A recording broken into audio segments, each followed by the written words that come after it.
Anwar Richardson, once again, joining the show. First time, though.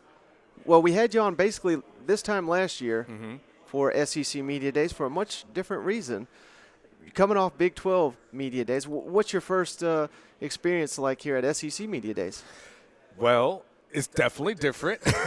Where they say it means more, definitely, definitely means more. It's so funny when I was at Big 12 Media Days last week, and going through that whole process, covering it, thinking you're doing certain things, and then I've had multiple people at SEC Media Days when I introduced myself, and they're like, "Oh, you cover Texas? Yeah, I know you are. This and that," and they go. Each person has said, "So when is Big 12 Media Days?" And I go, "It was last week." So I already know, like, all right, this is the one that counts, and this is, I always said when it comes to media days, it's SEC. It's like you think of it like a concert, right? And a concert that's a festival. And I feel like Big 12 is like that 5 o'clock act, that 6 o'clock act, still local, a lot of family and friends that still come out to support you, maybe some people from the bar. And then like the SEC is the headliner that can come on like at midnight, drunk, sloppy, like no one cares. And it was like they're just happy to be there. SEC says, "Are you ready to rock?" And everyone rocks. So are you really getting that sense, though, that Texas is leaving a league where it's two superpowers and it's a bunch of dwarves, and then you're coming into a superpower league? Are you sensing that? Are the fans sensing that? What's that energy like there in Austin? Well, it's interesting as far as I'll start from here, and then I'll go into the Austin thing. What's interesting for me is being here, as I've been here on Radio Row it's been interesting. Like every couple of minutes, I'll hear somebody randomly mention Texas. I hear Texas last season, Steve Sarkisian, and it's just random. So I know that there's a buzz that's being generated about Texas joining. I mean, Texas and OU were joining, but Texas I think has the bigger name, and so because of the brand name, that has something to do with it. As far as back to what your question was, as far as Austin is concerned, I think there's definitely an anticipation. I think there's excitement. I think there's a hope that Texas can get out sooner than later. I think most people are keeping their fingers crossed that it can happen in 2024 as opposed to waiting to 2025. The analogy that I've kind of used has been, Texas and OU and the Big 12, it's kind of like a marriage where everyone's together. And the only reason they're together because they're waiting for the kid to turn 18. And then when they're 18, they're going to get a divorce. But right now, they are in this relationship. They are in this marriage, and they're waiting. And so they're just waiting for the clock to strike for this kid to walk across that high school graduation stage so they can kind of part ways and go separately. So, what'll be interesting going forward is, what happens with the Big 12, and I know the merger thing didn't happen, but it totally makes sense with not merging with the Pac-12. At that point, all you got to do is the Big 12 is just wait for this whole Pac-12 thing to fall apart, and just take the teams that you want. And so what'll be interesting is if they are able to get some Pac-12 teams in here.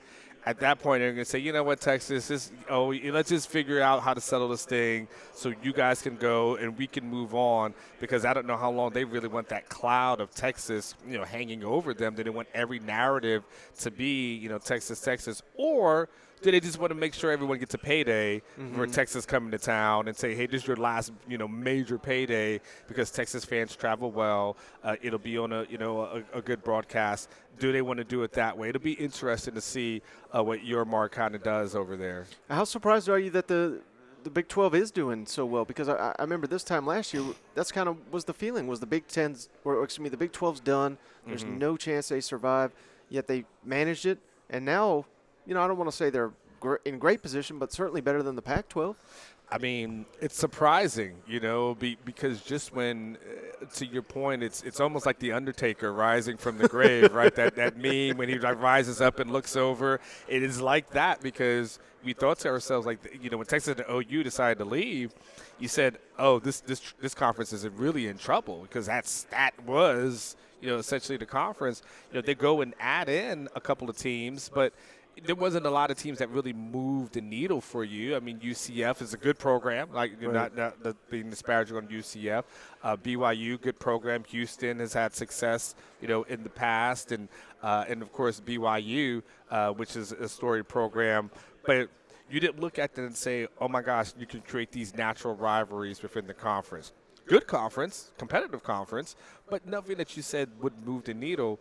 Now all of a sudden, because of what's that USC, UCLA leaving opens the door for, again, potentially to add in teams, maybe bring in a Colorado and reestablish some of those rivalries that used to happen in the old Big 12. But I guess maybe SWAC at that point. But some of the or Southwest Conference rather. So it would be some of those things. And so now it's just the waiting game to see what happens. So I would say that the new commissioner is doing a pretty good job. Seems to be very even keel. I think the problem that the Big 12 had for so many years is that they were so complacent, in just saying, okay, Texas brings in money, OU brings in money, and that's it. Because it's interesting because a few years ago the Big 12 had a chance to expand, as you know, and they turned it down because they really didn't want to divvy up the money anymore. Right. And at some point Texas and OU said, okay, we're tired of carrying this conference. We need to go into somewhere else, somewhere bigger and better. And then they found themselves in the SEC. So the Big 12 is trying to survive, and so far it seems like they're doing a pretty good job. Now, I realize these are big picture decisions. They're made with money. They're made with television contracts and all that. But if we can move that aside and say Texas, they can make this decision whenever they want, do you think if Steve Sarkisian was being truthful, he would want to wait till 2025 to build up that roster to be more competitive in the SEC? What are your thoughts on that? That's a good question. There's two aspects of that to go into. One, the Arkansas game, and you and I talked about this last year, I think was a very revealing thing for Sarkisian to understand that this program is not ready for SEC football. They got beat up on both sides of the line of scrimmage, and they just, had moments but really couldn't recover, from that. And so, they went out and recruited really well in this 2022 class, got 6 offensive linemen, one of the better offensive line classes, better offensive line hauls in the country, to be quite honest with you. Also brought in a lot of good defensive linemen. So understanding the importance of winning the war in the trenches. So, yeah, you probably want those guys to develop for a couple of years. So you want them, 2022 as a developmental year, 2023, but maybe ready by 2024. At the latest, they should be ready to go. But I also think the other side of the coin and the other side of that equation too is if you're the networks and you're, for instance, you're ESPN and you want to make money. So let's just be honest with that.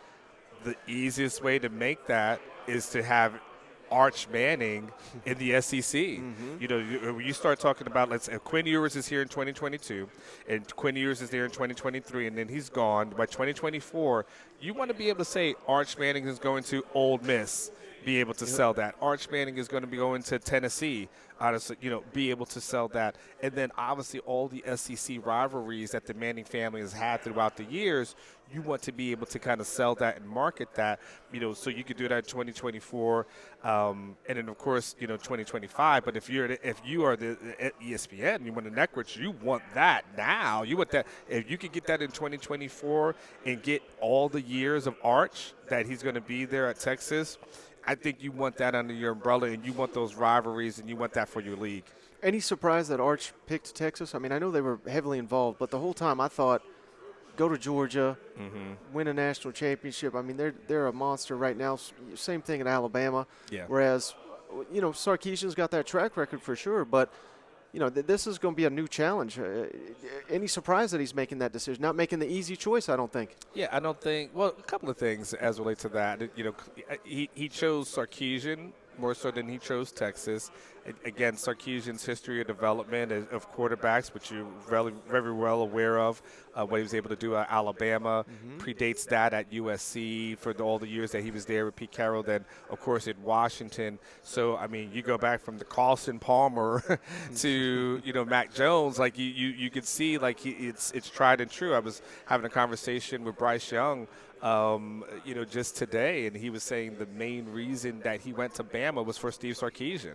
Like, that was the main reason. So Sarkisian has that reputation, kind of like a Lincoln Riley as far as that QB developer, QB whisperer. That's what he has. And so for the Manning family, it was about the long game as far as getting Arch to where they want him to be, who would be the coach that can do that? And so that Sarkisian ends up being that person. To your point as far as the established versus non-established, I think you got to remember with this family, they've been able to kind of pave their own way throughout everything. You got to go back to Archie being in New Orleans, right? Mm-hmm. That wasn't established, but, Archie had to try to establish something there.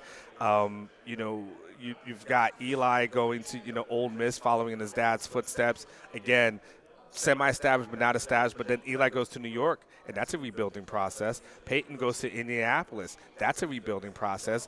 Neither one of those programs, rather teams, did great in year one. If I'm correct, Peyton won one game, I think, with Indianapolis as in his rookie season. So I think they all understand the process. So while I think a lot of people on the outside thought, okay, Georgia's established, Alabama's, is like their mindset's different. They're thinking about, okay, long-term, long game.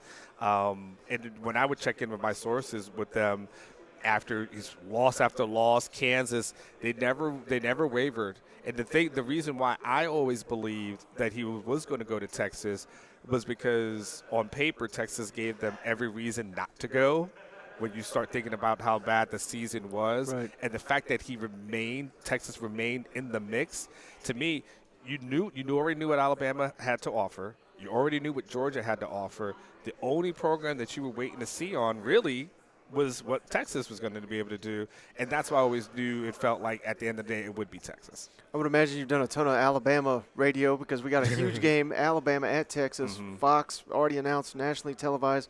How fired up is that Texas fan base? And they're probably not going in expecting to win, because Alabama's going to be preseason number one. Sure. Everyone's going to be picking Alabama, but it's almost like Sark's playing with house money in that game.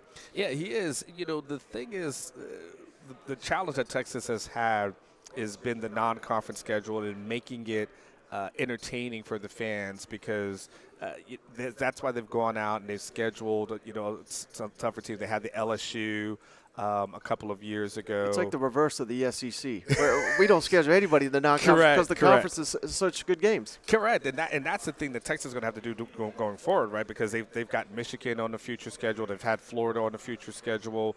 Like I said, I mentioned some of the other ones, and I have to go back, but it's been since, I want to say, almost 2012, 2013, somewhere in that range where Texas started off the season 3-0 because they've scheduled that. So they'll have the Bama there, and I think Texas fans, I think, are realistic about that one. Last year, they expected to beat Arkansas. I think they're obviously going to be a little bit more realistic about that as far as what that looks like, hoping to keep it close at home, but also kind of getting to gauge against like the big dog, and what you can able to do against Alabama.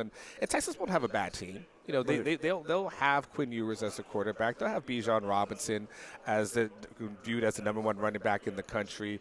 Xavier Worthy as a receiver, who's going to be a sophomore, but he's nearly a 1,000-yard guy, and he'll be even better this year. They got Isaiah Nayor through the transfer portal. He's from Wyoming. Mm-hmm. He was considered one of the top 5 prospects in the transfer portal. He went to Tennessee that's how I know, because yes. I'm a Tennessee grad. Okay, yes. He was at Tennessee for a day. He was committed for a week or so, and then decided I was getting told he's basically like the next Randy Moss. He's got that type of potential. Wow, so that's good to know. See, and so you got that. They got Jaleel Billingsley left Alabama. He's there. So they have enough weapons over there where they'll keep Bama on their toes. It's going to be hard to do that for 4 quarters, right, but they'll keep them on their toes. And Sarkisian is a really good coach, and so that be interesting. But I think Texas fans are definitely excited about Bama and playing. Obviously, it's going to be home at home, but very excited about that opportunity to have them there at DKR. Big name, right. And going forward to give us something excited about, just the season and the schedule. I think most Texas fans are optimistic, 2-1 to start off the season, and then make that be the springboard into going into the Big 12. Now, last question for you, Anwar. Okay. I really appreciate all your time. No problem. Texas A&M. I forgot to even ask you about That's that last okay. time. That's a big one. Mm-hmm. Thoughts? Are the Texas fans fired up about getting to replay that game now? Yeah, I would say so. It's what happened. Obviously, when A&M left, A&M wanted to kind of create their own identity, and so they didn't really want to keep that Texas identity. They just didn't want to be under that umbrella, and that's fair and it's understandable. But my take has always been college football needs these rivalries, and you can't deny history. You can't just act like after 100 years of playing the game, it doesn't matter.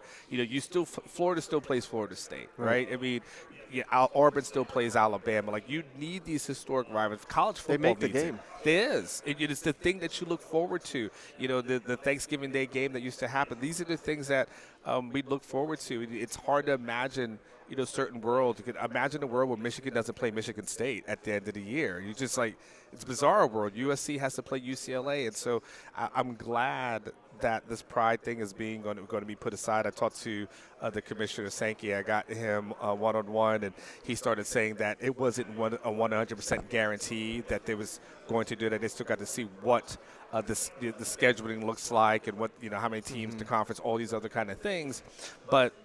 At the end of the day, you don't bring Texas in here for them not to play Texas A&M. Right. It would make no sense. So I think Texas fans, would want that rivalry. I think Texas A&M should want that. Especially in this era of NIL, where Texas and Texas A&M are able to be very competitive in that thing, playing against each other, I definitely, it will help them. So, but if it's good for Texas fans, A&M fans, and I think for the overall college football, it's good for everyone involved. Can you tell the audience where to follow you and all the work you're doing? Sure. I mean, listen, we're going to be in the SEC soon, so you might as well come and follow Exactly. me. It's on Twitter, it's Anwar Richardson, so it's ANWAR Richardson. That's how you can follow me on Twitter. Get on our YouTube channel, it's the Texas Longhorn Football YouTube channel. I have a bunch of podcasts and videos, right? A bunch of videos on there. Wednesday night, I do your Drunk Uncle Sports podcast, which I'm going to have you on. But that's where I get into a fun time, and it just I'm that fun drunk uncle that you guys can have and talk some sports with. So, and have a little sip and drinks on that. So absolutely. And of course, we were going to bring a cooler full of beers. They wouldn't let us. I could have snuck it in for you. And, of course, we're for orangebloods.com. So, feel free to give me a follow, because if you want to know what's going on in Texas going forward, I'll have the information for you. All right. Thank you so much. I really appreciate it. Hey, anytime, buddy.